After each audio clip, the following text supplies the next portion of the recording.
നമസ്കാരം. NCTV വാർത്തകളിലേക്ക് സ്വാഗതം. ഞാൻ ആൻഡോ കല്ലേരി. ആദ്യം പ്രധാന വാർത്തകൾ. അട്ടിമറി ഭീഷണി അതിജീവിച്ച പുതുക്കാട്. വോട്ടെണ്ണൽ കണക്കുകളുടെ ചർച്ചകൾ സജീവം.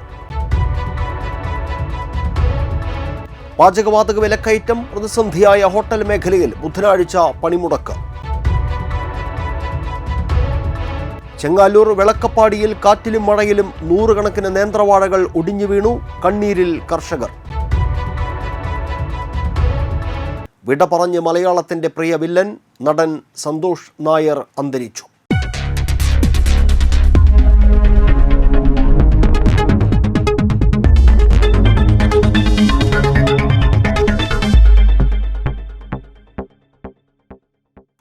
വിശദമായ വാർത്തകളിലേക്ക്.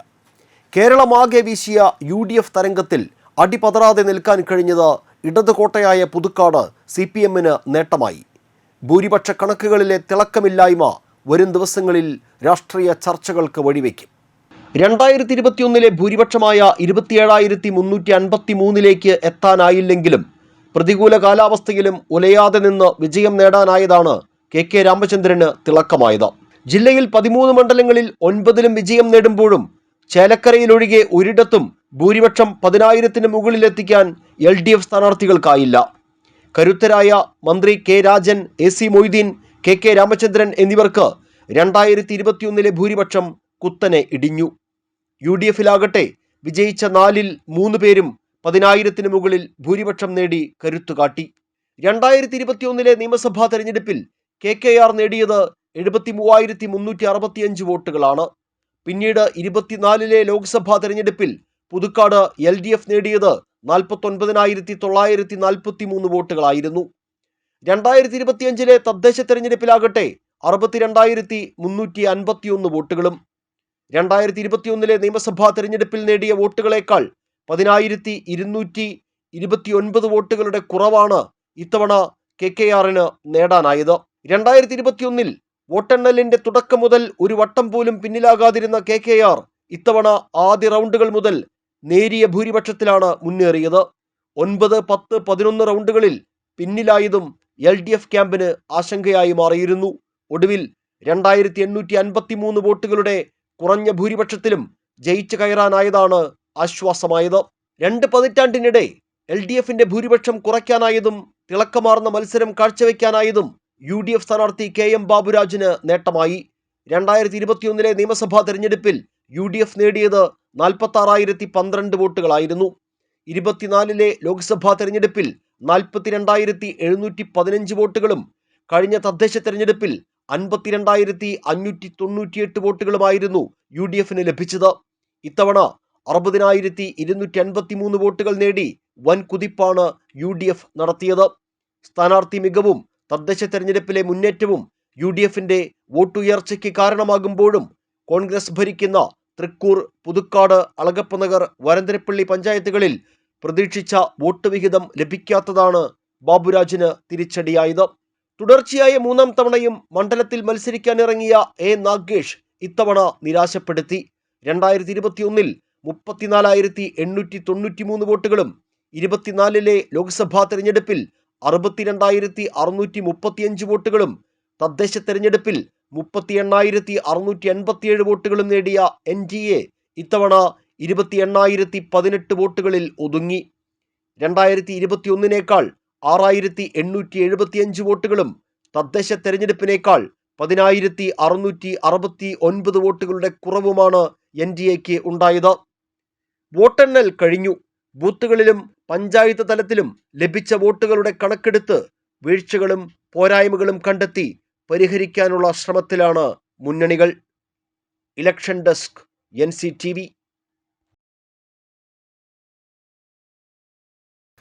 നിയമസഭാ തെരഞ്ഞെടുപ്പിൽ UDF നേടിയ മികച്ച വിജയത്തിൽ UDF കൊടകര മണ്ഡലം കമ്മിറ്റിയുടെ നേതൃത്വത്തിൽ കൊടകരയിൽ ആഹ്ലാദ പ്രകടനം നടത്തി. പ്രകടനത്തിന് മണ്ഡലം president VM Antony, MK Shine, Sadasivan Kuruvatha, Vinay Thottappilly, VR Ranjith, Biji Davis, Mini Dasan എന്നിവർ നേതൃത്വം നൽകി.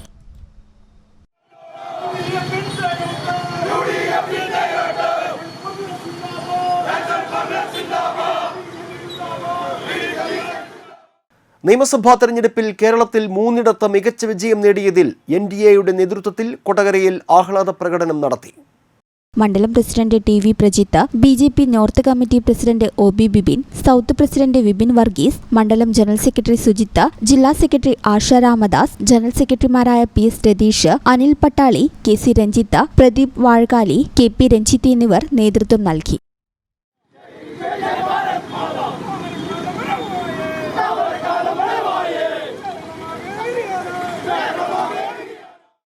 പാചകവാതക വിലവർധനയിൽ സ്തംഭിച്ച് ഹോട്ടൽ മേഖല.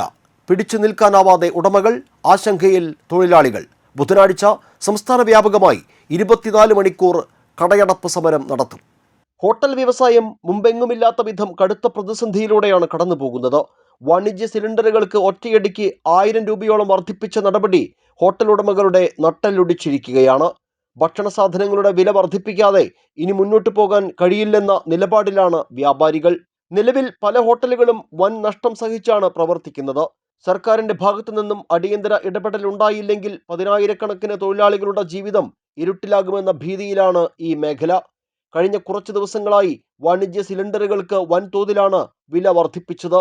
ഇതിനു പുറമെ പാചകവാതകം ആവശ്യത്തിന് ലഭിക്കാത്ത സാഹചര്യം കൂടി നിലനിൽക്കുന്നത് ഹോട്ടലുകളുടെ പ്രവർത്തനത്തെ താളം തെറ്റിക്കുന്നു. പാചകവാതകത്തിന് ക്ഷാമം നേരിട്ട സമയങ്ങളിൽ അടച്ചുപൂട്ടിയ പല ഹോട്ടലുകളും ഇനിയും തുറക്കാൻ കഴിഞ്ഞിട്ടില്ല. വലിയ ഹോട്ടലുകളെ അപേക്ഷിച്ച് സാധാരണക്കാർ ആശ്രയിക്കുന്ന ചെറുകിട ഹോട്ടലുകളെയും തട്ടുകടകളെയുമാണ് ഈ സാഹചര്യം ഏറ്റവും കൂടുതൽ ബാധിച്ചിരിക്കുന്നത്. സാധാരണക്കാരുടെ കീശ ചോരാതിരിക്കാൻ ഭക്ഷണവില വർദ്ധിപ്പിക്കാതെ പിടിച്ചു നിൽക്കാൻ ശ്രമിക്കുന്ന പല ഹോട്ടലുകളും ഇപ്പോൾ വിഭവങ്ങളുടെ എണ്ണം കുറയ്ക്കുകയാണ്. ഭക്ഷ്യവിഭവങ്ങൾക്ക് വില വർദ്ധിപ്പിക്കാതെ നിലനിൽക്കാനാകാത്ത സാഹചര്യമാണ് ഇപ്പോഴുള്ളത്. പാചകവാതകത്തിന് പുറമെ പച്ചക്കറി, പലചരക്ക് സാധനങ്ങൾ എന്നിവയുടെ വിലയും കുതിച്ചുയരുകയാണ്. ഈ ഭാരം മുഴുവൻ ഉപഭോക്താക്കളുടെ തലയിൽ വയ്ക്കാൻ താല്പര്യമില്ലെന്നും പക്ഷേ മറ്റൊരു വഴിയില്ലാത്ത അവസ്ഥയിലാണെന്നും Kerala hotel and restaurant association Nenmanikkara മേഖലാ സെക്രട്ടറി സന്തോഷ് നാട്ടുരുചി പറയുന്നു. നിലവിൽ ഒരു ഹോട്ടലുകാർക്കും മുന്നോട്ട് പോകാൻ പറ്റാത്ത സാഹചര്യത്തിലാണ്. അവശ്യ സാധനങ്ങളുടെ വില വളരെ ക്രമാതീതമായി വർദ്ധിച്ചിട്ടുണ്ട്. പണിക്കാരുടെ ലഭ്യത വളരെ കുറവാണ്. അന്യസംസ്ഥാന തൊഴിലാളികൾ ആരുമില്ല. അപ്പോൾ ഒരു രീതിയിലും ഒരു ഹോട്ടലുകളും മുന്നോട്ട് കൊണ്ടുപോകാൻ പറ്റില്ല. അത്രയും പ്രശ്നത്തിലാണ് പോകുന്നത്. 3000 പ്രൈവറ്റ് ഗ്യാസാണെങ്കിൽ 3300, ഭാരത് അതുപോലെയുള്ള ഇന്ത്യൻ ഗ്യാസുകളാണെങ്കിൽ 3100 രൂപ വരെയും കൊടുത്തിട്ടാണ് ഇപ്പോൾ ചെയ്തുകൊണ്ടിരിക്കുന്നത്. അപ്പോൾ ഇത്രയും കൂടിയ വില കൊടുത്ത് ഗ്യാസ് വാങ്ങിക്കുമ്പോൾ നമ്മൾ ഉണ്ടാക്കി കൊടുക്കുന്ന ഭക്ഷണത്തിൻ്റെ വില എങ്ങനെയായാലും കൂട്ടാതെ ഒരു നിവൃത്തിയും ഇല്ലാത്ത അവസ്ഥയാണ്.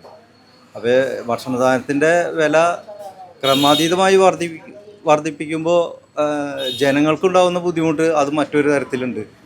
അപ്പോൾ അത് നമ്മൾ പരിഗണിക്കേണ്ട ഒരു ആവശ്യം വരുമ്പോൾ നമുക്ക് അതും ഞങ്ങൾക്ക് ഹോട്ടൽ മേഖലയെ പിടിച്ചു നിർത്തണമെങ്കിൽ വില വർധനമല്ലാതെ വേറെ ഒരു നിവൃത്തിയില്ല. ഹോട്ടലുകൾ അടച്ചുപൂട്ടുകയോ വിഭവങ്ങൾ വെട്ടിക്കുറയ്ക്കുകയോ ചെയ്യുമ്പോൾ അത് നേരിട്ട് ബാധിക്കുന്നത് തൊഴിലാളികളെയാണ്. സ്ഥാപനങ്ങൾ നഷ്ടത്തിലാകുന്നതോടെ പലയിടത്തും ആളെ കുറയ്ക്കാനും ശമ്പളം വെട്ടിക്കുറയ്ക്കാനും ഉടമകൾ നിർബന്ധിതരാകുന്നു. പാചകവാതക വിലയ്ക്ക് പുറമെ മറ്റ് നിരവധി ഘടകങ്ങളും ഹോട്ടൽ മേഖലയെ തളർത്തുന്നുണ്ട്.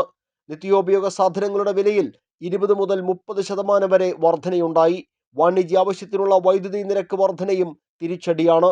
തലത്തിൽ സബ്സിഡികൾ അനുവദിക്കണമെന്നോ അല്ലെങ്കിൽ വാണിജ്യ സിലിണ്ടറുകളുടെ വില നിയന്ത്രിക്കണമെന്നോ ഉള്ള ആവശ്യമാണ് ഇപ്പോൾ ശക്തമാകുന്നത്.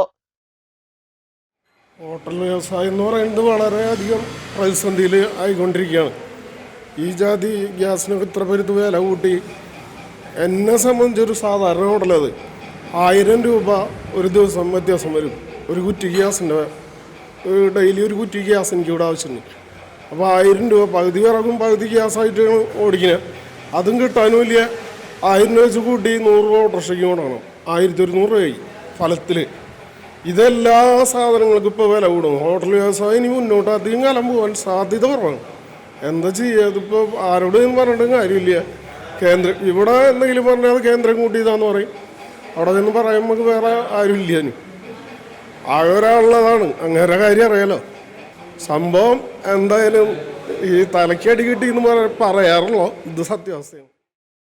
നടപടികൾ ഇല്ലാത്ത പക്ഷം വരും ദിവസങ്ങളിൽ ഹോട്ടൽ ഭക്ഷണത്തിന് വലിയ വില നൽകേണ്ടി വരുമെന്ന് ഉറപ്പാണ്. ഇത് സാധാരണക്കാരുടെ ജീവിത ചിലവ് വീണ്ടും വർദ്ധിപ്പിക്കാൻ കാരണമാകും. പശ്ചിമേഷ്യൻ യുദ്ധം തുടങ്ങിയ സമയം മുതൽ പാചകവാതക ലഭ്യതയിലുണ്ടായ പ്രതിസന്ധി ഹോട്ടൽ വ്യവസായത്തെ സാരമായി ബാധിച്ചിരുന്നു. ഇപ്പോൾ ഇരുട്ടടി എന്ന വണ്ണം അല്ലെങ്കിൽ ഇരട്ടപ്രഹരം എന്ന നിലയിൽ പാചകവാതകത്തിന് ഒറ്റയടിക്ക് 993 രൂപ കൂട്ടിയതോടുകൂടി ഹോട്ടലുകൾ അടച്ചിടേണ്ട സാഹചര്യം എന്നാണ് ഹോട്ടൽ മേഖലയിലെ വ്യാപാരികൾ പറയുന്നത്. ഒപ്പം ഭക്ഷണ സാധനങ്ങൾക്കടക്കം വില കൂട്ടാതെ പിടിച്ചു നിൽക്കാൻ കഴിയാത്ത സാഹചര്യമാണ്. വില കൂട്ടുമ്പോൾ അത് സാധാരണക്കാരായ കസ്റ്റമേഴ്സിനെ ഏത് തരത്തിൽ ബാധിക്കുമെന്ന ആശങ്കയും ഇവർക്കുണ്ട്. ഏതായാലും അടുത്ത ദിവസം 24 മണിക്കൂർ നീണ്ട കടയടപ്പ് സമരത്തിലേക്കാണ് വ്യാപാരികൾ നീങ്ങുന്നത്. ഏതായാലും ഇവരുടെ ഈ പ്രതിഷേധവും ആശങ്കയും അത് കാണേണ്ടവർ കാണുക തന്നെ വേണം. ക്യാമറമാൻ നന്ദുവിനൊപ്പം ആൻഡോ കല്ലേരി, NCTV ന്യൂസ്, പുതുക്കാട്. ചെങ്ങാലൂർ വെളക്കപ്പാടിയിൽ ശനിയാഴ്ചയുണ്ടായ ശക്തമായ കാറ്റിലും മഴയിലും നിലം പൊത്തിയത് നിരവധി കർഷകരുടെ മാസങ്ങൾ നീണ്ട കഠിനാധ്വാനം. 100 കണക്കിന് നേന്ത്രവാഴകളാണ് ശക്തമായ കാറ്റിൽ ഒടിഞ്ഞു വീണത്. ശനിയാഴ്ച വൈകിട്ടുണ്ടായ കാറ്റിലും മഴയിലുമാണ് പുതുക്കാട് പഞ്ചായത്ത് 12-ാം വാർഡ് ചെങ്ങാലൂർ വെളക്കപ്പാടി മേഖലയിൽ വാഴകൃഷിക്ക് വൻ നാശം നേരിട്ടത്. നിരവധി കർഷകരുടെ 4000-ത്തോളം വാഴകൾ കാറ്റിൽ ഒടിഞ്ഞു വീണു. പള്ളിവിളപ്പിൽ ജ്യോതിബാസു പാട്ടത്തിനെടുത്ത സ്ഥലത്ത് കൃഷി ചെയ്തിരുന്ന 1200-ഓളം വാഴകളിൽ 900 വാഴകൾ കാറ്റിൽ ഒടിഞ്ഞു വീണു. ബെന്നി മഞ്ഞളിയുടെ 800-ഓളം വാഴകളും ദാസൻ അയ്യഞ്ചിറ, സന്തോഷ് എന്നിവരുടെ 400-ഓളം വാഴകളും നശിച്ചു. മറ്റ് നിരവധി കർഷകരുടെ വാഴകൃഷിയും ജാതി, അടക്ക തുടങ്ങിയ കൃഷിയിടങ്ങളിലും കാറ്റ് കനത്ത നഷ്ടമാണ് ഉണ്ടാക്കിയത്. കഴിഞ്ഞ 6 മാസത്തിലധികമായി പരിപാലിച്ചിരുന്ന കുലച്ച വാഴകളാണ് നിലം പതിച്ചത്. കയർ കെട്ടി സംരക്ഷിച്ചിരുന്നുവെങ്കിലും അതെല്ലാം പൊട്ടിച്ചാണ് വാഴ ഒടിഞ്ഞു വീണത്. കൃഷിഭവന്റെ നിർദ്ദേശപ്രകാരം ജൈവവള പ്രയോഗമാണ് നടത്തിയത്. ഒരു വാഴയ്ക്ക് ഏകദേശം 400 രൂപ മുതൽ മുടക്കിയാണ് വളർത്തിയത്. ബാങ്ക് വായ്പയെടുത്തും സ്വർണം പണയപ്പെടുത്തിയും പണം കണ്ടെത്തിയാണ് കൃഷി ചെയ്തത്. വിളവെടുപ്പാകാറായപ്പോൾ വാഴ മുഴുവൻ നശിച്ചത് കർഷകരെ വീണ്ടും കടക്കെണിയിലാക്കും. കൃഷിയോടുള്ള താല്പര്യം കൊണ്ട് മാത്രമാണ് കൃഷി തുടർന്നത്. തുടർച്ചയായി ഉണ്ടാകുന്ന നഷ്ടം താങ്ങാവുന്നതിനും അപ്പുറമായി മാറിയിരിക്കുകയാണെന്ന് കർഷകനായ ദാസൻ അയ്യഞ്ചിറ പറഞ്ഞു. നമ്മൾ താമസിക്കുന്നത് 12-ാം വാർഡിൽ, പുതുക്കാട് പഞ്ചായത്തിൽ 12-ാം വാർഡിലാണ്. നമ്മൾ കാലങ്ങളായിട്ട് കൂടുതലും ചെയ്തു വരുന്നതാണ് വാഴക്കൃഷി. അപ്പോൾ നമ്മളൊരു 3-5 പേരാണ് കൂടുതലുമായിട്ട് ഇവിടെ വാഴ ചെയ്യുന്നത്. ഒരു 6000-ത്തിന് അടുത്തുള്ള വാഴയാണ് നമ്മൾ ചെയ്തിട്ടുണ്ടായിരുന്നത്.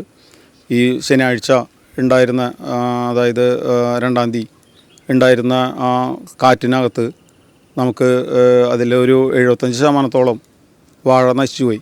നമ്മൾ ഓണത്തിന് നമുക്ക് അതിൻ്റെ വിളവെടുക്കാമെന്നുള്ള പ്രതീക്ഷയിലാണ് നമ്മൾ കൃഷി ചെയ്തിട്ടുണ്ടായിരുന്നത്. അത് എല്ലാവരുടെയും വാഴ തന്നെ കുലച്ച് നല്ല പ്രായത്തിൽ എത്തിയതാണ്. ഇല്ല, നമ്മൾ ഇൻഷൂർ ചെയ്തിട്ടുണ്ടായിരുന്നു. അതിൻ്റെ ഭാഗമായിട്ട് തന്നെ നമ്മൾ കൃഷിഭവനിൽ നമ്മൾ അന്വേഷിച്ചു. കൃഷിഭവനിൽ നിന്ന് നമ്മളെ ആൾക്കാരെ കാണിച്ചിട്ടുണ്ട്. പക്ഷേ നമുക്കിപ്പോൾ ഒരു വാഴയ്ക്ക് തന്നെ 500 രൂപയിലും കൂടുതലാണ് നമുക്ക് പരിപാലനത്തിനായിട്ട് ചിലവാകുന്നൊരു പൈസ എന്ന് പറഞ്ഞത്. വെള്ളമായാലും അതിൻ്റെ മരുന്നുകൾ അല്ലെങ്കിൽ വളം കാര്യങ്ങളൊക്കെ ആയിട്ട്. ഇപ്പോൾ വളത്തിനൊക്കെ എന്ന് പറഞ്ഞു കഴിഞ്ഞിട്ടുണ്ടെങ്കിൽ ഒരു പ്രാവശ്യം വളരണമെങ്കിൽ തന്നെ നല്ല പൈസ, വളത്തിനൊക്കെ നല്ല പൈസ കൂടിയുള്ള ഒരു സമയമാണ്. അപ്പോൾ അതുകൊണ്ട് തന്നെ നമുക്ക് അത്രയും പൈസ നമുക്ക് ചിലവാകുന്നുണ്ട്. കാരണം ഇതിൽ നിന്ന് നമുക്ക് ഇനിയിപ്പോൾ വീഴാത്ത വാഴയിൽ നിന്ന് പോലും നമുക്ക് അതിൻ്റെ ഒരു ഗുണഫലം നമുക്ക് കിട്ടില്ല. കാരണം അതെല്ലാം കാറ്റത്ത് എല്ലാം അതിൻ്റെ നട്ടലൊടിഞ്ഞിട്ടാണ് നിൽക്കുന്നത്. അതിൽ നിന്നൊന്നും നമുക്ക് വിളവ് കിട്ടാനായിട്ട് സാധ്യതയില്ല. ഒരു 1000 വാഴ വെച്ചോ അല്ലെങ്കിൽ 100 വാഴ വെച്ചോനും അതിൽ നിന്ന് 1 രൂപ പോലും കിട്ടാൻ പറ്റാത്ത അവസ്ഥയാണ്. ഒക്കെ വെട്ടി കളയാമെന്നുള്ളത് തന്നെയാണ് കഴിയുള്ളൂ. ബാങ്ക് വായ്പയെടുത്ത് കൃഷി ചെയ്ത തോട്ടങ്ങളാണ് നശിച്ചത്. കൃഷിഭവൻ ഉദ്യോഗസ്ഥർ സ്ഥലത്തെത്തി വാഴകളുടെ കണക്കെടുപ്പ് നടത്തിയിട്ടുണ്ട്. ഇൻഷൂർ ചെയ്ത വാഴകളാണ് ഏറെയും. എന്നാൽ മുൻ വർഷങ്ങളിലെ വേനൽ മഴയിലും കാലവർഷത്തിലും കൃഷി നശിച്ചവർക്കുള്ള നഷ്ടപരിഹാരം ഇതുവരെയും വിതരണം ചെയ്തിട്ടില്ലെന്നും കർഷകർ പറയുന്നു. നഷ്ടം വന്ന സാഹചര്യത്തിൽ ഇൻഷുറൻസ് ഉണ്ടെങ്കിലും കർഷകർക്ക് ശരിക്കും ലഭിക്കേണ്ടതിൻ്റെ ചെറിയൊരു ശതമാനം മാത്രമേ ലഭിക്കൂ. അതിനും മാസങ്ങളെടുക്കും. 2022 മുതൽ നഷ്ടപരിഹാരം ലഭിക്കുന്നത് വളരെ വൈകിയിരുന്നു. പുതുക്കാട് പഞ്ചായത്ത് ചെങ്ങാലൂർ വെളക്കപ്പാടിയിൽ കഴിഞ്ഞ ശനിയാഴ്ച വൈകിട്ടുണ്ടായ ശക്തമായ കാറ്റിലും മഴയിലും പ്രദേശത്തെ നിരവധി കർഷകരുടെ 100 കണക്കിന് വാഴകളാണ് നിലം പൊത്തിയത്. കഴിഞ്ഞ 5-6 മാസക്കാലമായി പാട്ടത്തിനെടുത്ത സ്ഥലത്ത് കൃത്യമായ പരിചരണം നടത്തി വലിയ പ്രതീക്ഷകളോടെ വളർത്തിക്കൊണ്ടുവന്ന നൂറുകണക്കിന് വാഴകൾ ഈ തകർന്നു കിടക്കുന്ന ഒടിഞ്ഞു കിടക്കുന്ന ഈ ഒരു കാഴ്ച ഹൃദയഭേദകമാണ്. ഏതായാലും കൃഷിവകുപ്പിൻ്റെ നേതൃത്വത്തിൽ ഉദ്യോഗസ്ഥർ സ്ഥലത്തെത്തി ഇതിൻ്റെ കണക്കെടുപ്പൊക്കെ നടത്തിയിട്ടുണ്ട്. കർഷകർക്ക് അർഹമായ നഷ്ടപരിഹാരം ലഭ്യമാക്കാൻ സർക്കാരിൻ്റെ ഭാഗത്തു നിന്ന് നടപടി ഉണ്ടാകണമെന്നാണ് കർഷകർ ആവശ്യപ്പെടുന്നത്. ക്യാമറാമാൻ നന്ദുവിനൊപ്പം ആൻഡോ കല്ലേരി, NCTV ന്യൂസ്, പുതുക്കാട്. ചലച്ചിത്ര താരം സന്തോഷ് നായർ അന്തരിച്ചു. വാഹനാപകടത്തിൽ പരിക്കേറ്റ ചികിത്സയിലായിരുന്നു സന്തോഷ്. പത്തനംതിട്ട ഏനാത്ത് വെച്ചായിരുന്നു അപകടം. സന്തോഷ് നായർ സഞ്ചരിച്ച കാർ ലോറിയുമായി കൂട്ടിയിടിക്കുകയായിരുന്നു. അപകടത്തിൽ സന്തോഷിന്റെ ഭാര്യ ശുഭശ്രീക്കും പരുക്കേറ്റിരുന്നു. ചികിത്സയിലിരിക്കെ സന്തോഷിന് ഹൃദയാഘാതം സംഭവിക്കുകയായിരുന്നു. മോഹൻലാൽ, മമ്മൂട്ടി, സുരേഷ് ഗോപി, രതീഷ്, ശങ്കർ, ജയറാം, റഹ്മാൻ, ബാലചന്ദ്രൻ മേനോൻ എന്നിവരുടെയൊക്കെ വില്ലനായി വേഷമിട്ടിട്ടുള്ള സന്തോഷ് മോഹിനിയാട്ടം എന്ന ചിത്രത്തിലാണ് അവസാനമായി അഭിനയിച്ചത്. 100-ലധികം സിനിമകളിലും ചില ടെലിവിഷൻ പരമ്പരകളിലും സന്തോഷ് അഭിനയിച്ചിട്ടുണ്ട്. 1960 നവംബർ 12-ന് CN കേശവൻ നായരുടെയും P രാജലക്ഷ്മി അമ്മയുടെയും മകനായി തിരുവനന്തപുരത്താണ് സന്തോഷിന്റെ ജനനം. Thiruvananthapuram Holy Angels Convent, Saint Joseph Higher Secondary School എന്നിവിടങ്ങളിലായിരുന്നു സന്തോഷിന്റെ പ്രാഥമിക വിദ്യാഭ്യാസം. അതിനുശേഷം മഹാത്മാഗാന്ധി കോളേജിൽ നിന്നും പ്രീ ഡിഗ്രിയും ഡിഗ്രിയും പൂർത്തിയാക്കി. വിദ്യാഭ്യാസകാലത്ത് സന്തോഷിന് രാഷ്ട്രീയ പ്രവർത്തനവും ഉണ്ടായിരുന്നു. 1982-ൽ PG വിശ്വംഭരൻ സംവിധാനം ചെയ്ത ഇത് ഞങ്ങളുടെ കഥ എന്ന സിനിമയിലൂടെയാണ് സന്തോഷ് അഭിനയരംഗത്തേക്ക് എത്തുന്നത്. ഏപ്രിൽ 18 ഇവിടെ തുടങ്ങുന്നു എന്നീ സിനിമകളിലെ വില്ലൻ വേഷങ്ങൾ ശ്രദ്ധിക്കപ്പെട്ടതോടെ തിരക്കുള്ള നടനായി മാറി. 1985-ൽ 18ഓളം സിനിമകളിൽ സന്തോഷ് അഭിനയിച്ചു. മിക്കതും വില്ലൻ വേഷങ്ങളായിരുന്നു. കൊതി തീരും വരെ, ഇത് നല്ല തമാശ എന്ന സിനിമകളിലെ നായകവേഷങ്ങളും ഇതിനിടയിൽ ചെയ്തു. 1986-ൽ ഇറങ്ങിയ യുവജനോത്സവം എന്ന സിനിമയിലെ നിസാർ എന്ന പോസിറ്റീവ് റോൾ, 20-ാം നൂറ്റാണ്ട് എന്ന ചിത്രത്തിലെ ജാക്കിയുടെ വലം കൈയായ ലോറൻസ് തുടങ്ങിയ വേഷങ്ങൾ ശ്രദ്ധിക്കപ്പെട്ടു. മുളമൂട്ടിൽ അടിമ, പെരുവണ്ണാപുരത്തെ വിശേഷങ്ങൾ, കടത്തനാടൻ അമ്പാടി, വിഷ്ണുലോകം, ഒരു അഭിഭാഷകന്റെ കേസ് ഡയറി തുടങ്ങിയ സിനിമകളിൽ മികച്ച കഥാപാത്രങ്ങളെ അവതരിപ്പിച്ചു. നഗരങ്ങളിൽ ചെന്നു രാപ്പാർക്കാം, പ്രൊപ്പറേറ്റേഴ്സ്, കമ്മത്താൻ കമ്മത്ത് എന്നീ സിനിമകളിൽ കോമഡി ഫ്ലേവറുള്ള വേഷങ്ങളും ചെയ്തിട്ടുണ്ട്. അധ്യാപികയായ ശുഭശ്രീയാണ് ഭാര്യ. Doctor Rajashree S. നായരാണ് മകൾ.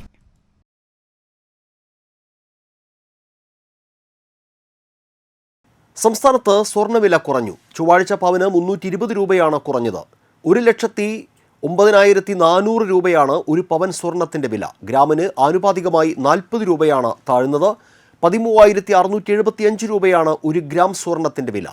പശ്ചിമേഷ്യയിൽ സംഘർഷം തുടരുന്നതടക്കമുള്ള വിഷയങ്ങളാണ് സ്വർണ്ണവിലയിൽ പ്രതിഫലിക്കുന്നത്.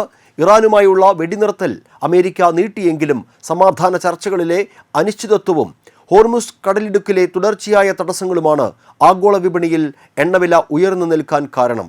ഇന്ത്യ മുഖ്യമായി ആശ്രയിക്കുന്ന ബ്രന്റ് ക്രൂഡിൻ്റെ വില ബാരലിന് $113 മുകളിലാണ്.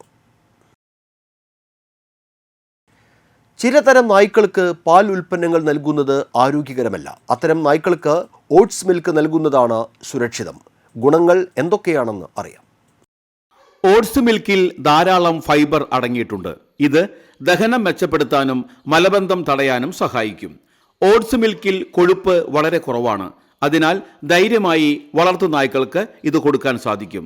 ഓട്സ് മിൽക്കിൽ വിറ്റാമിൻ A, D, വിറ്റാമിൻ 12 എന്നിവ ധാരാളമുണ്ട്. ഇത് വളർത്തുമൃഗത്തിന്റെ മൊത്തത്തിലുള്ള ആരോഗ്യത്തെ പിന്തുണയ്ക്കുന്നു. വളർത്തുനായ്ക്കൾക്ക് ഓട്സ് മിൽക്ക് നൽകുന്നതുകൊണ്ട് അലർജി പ്രശ്നങ്ങൾ ഒന്നും തന്നെ ഉണ്ടാവുന്നില്ല. അതിനാൽ ഇത് കൊടുക്കുന്നത് പൂർണ്ണമായും സുരക്ഷിതമാണ്. ഓട്സ് മിൽക്കിൽ ധാരാളം കാൽസ്യം അടങ്ങിയിട്ടുണ്ട്. ഇത് എല്ലുകളെ ബലമുള്ളതാക്കുന്നു. തൃക്കൂർ പഞ്ചായത്തിലെ പള്ളത്ത് വയോധികനെ കാണാനില്ലെന്ന് പരാതി. 75 വയസ്സുള്ള പൊറാട്ടുകര സുകുമാരനെയാണ് ഞായറാഴ്ച വൈകിട്ട് മുതൽ കാണാതായത്. ഇദ്ദേഹത്തെ കാണാതാകുന്ന സമയത്ത് വെള്ളമുണ്ടും ചന്ദന നിറത്തിലുള്ള ഷർട്ടുമാണ് ധരിച്ചിരിക്കുന്നത്. താടിയും മുടിയും നീട്ടി വളർത്തിയിട്ടുണ്ട്. വിവരം ലഭിക്കുന്നവർ 9846267711 അല്ലെങ്കിൽ 9605329253 എന്നീ നമ്പറുകളിലോ പുതുക്കാട് പോലീസിലെ 048027513336 എന്ന നമ്പറിലോ അറിയിക്കണമെന്ന് കുടുംബം അറിയിച്ചു. ഇനി കാലാവസ്ഥ.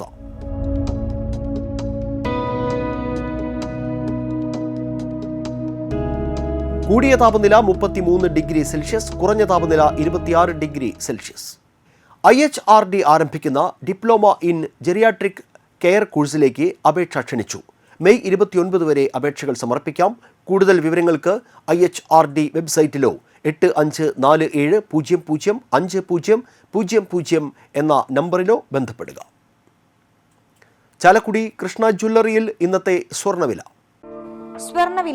നിങ്ങൾക്കായി സമർപ്പിക്കുന്നത് അപ്പസ്വർണം ആഡംബരവുമാണ്, സമ്പാദ്യവുമാണ്. സ്വർണം കയ്യിലുണ്ടേ അതൊരു ധൈര്യവുമാണ്. Krishna jewellery golden diamonds, Chalakudy. ഹൃദയങ്ങൾ കീഴടക്കിയ വിശ്വാസം. സ്വർണം ഗ്രാമിന് 13,675 രൂപ, പവന് 1,09,400 രൂപ. പറപ്പൂക്കര മുത്രത്തിക്കര പുളിയത്ത് പറമ്പിൽ സജീവൻ അന്തരിച്ചു. 65 വയസ്സായിരുന്നു. സംസ്കാരം നടത്തി. പങ്കജമാണ് ഭാര്യ. സരീൻ, സജിത എന്നിവർ മക്കളും. അജീഷ് മരുമകനുമാണ്. ചെങ്ങാലൂർ തരകൻ കുരിശ്ശേരി പോൾ അന്തരിച്ചു. 85 വയസ്സായിരുന്നു. സംസ്കാരം നടത്തി. റൂസലിയാണ് ഭാര്യ. റിലിപ്സ്, ജെലിപ്സ് എന്നിവർ മക്കളും. ഡിലി, സിമി എന്നിവർ മരുമക്കളുമാണ്. അളഗപ്പനഗർ പച്ചളിപ്പുറം ഐനിക്കലാകത്ത് കുഞ്ഞൻ ഭാര്യ കമലാക്ഷി അന്തരിച്ചു. 86 വയസ്സായിരുന്നു. സംസ്കാരം നടത്തി. അംബിക, മോഹനൻ, സത്യൻ, ശോഭന എന്നിവർ മക്കളും. വിലാസിനി, മല്ലിക, രവി, പരേതനായ ഗോപി എന്നിവർ മരുമക്കളുമാണ്. അമ്പല്ലൂർ കുത്തൂര് ബേബിയുടെയും മേരിയുടെയും മകൻ ജോബി അന്തരിച്ചു. 46 വയസ്സായിരുന്നു. സംസ്കാരം നടത്തി. പ്രധാന വാർത്തകൾ വീണ്ടും. അട്ടിമറി ഭീഷണി അതിജീവിച്ച പുതുക്കാട്. വോട്ടെണ്ണൽ കണക്കുകളുടെ ചർച്ചകൾ സജീവം. പാചകവാതക വിലക്കയറ്റം പ്രതിസന്ധിയായ ഹോട്ടൽ മേഖലയിൽ ബുധനാഴ്ച പണിമുടക്ക്. ചെങ്ങാലൂർ വെളക്കപ്പാടിയിൽ കാറ്റിലും മഴയിലും 100 കണക്കിന് നേന്ത്രവാഴകൾ ഒടിഞ്ഞു വീണു. കണ്ണീരിൽ കർഷകർ. വിട പറഞ്ഞ് മലയാളത്തിന്റെ പ്രിയ വില്ലൻ നടൻ സന്തോഷ് നായർ അന്തരിച്ചു.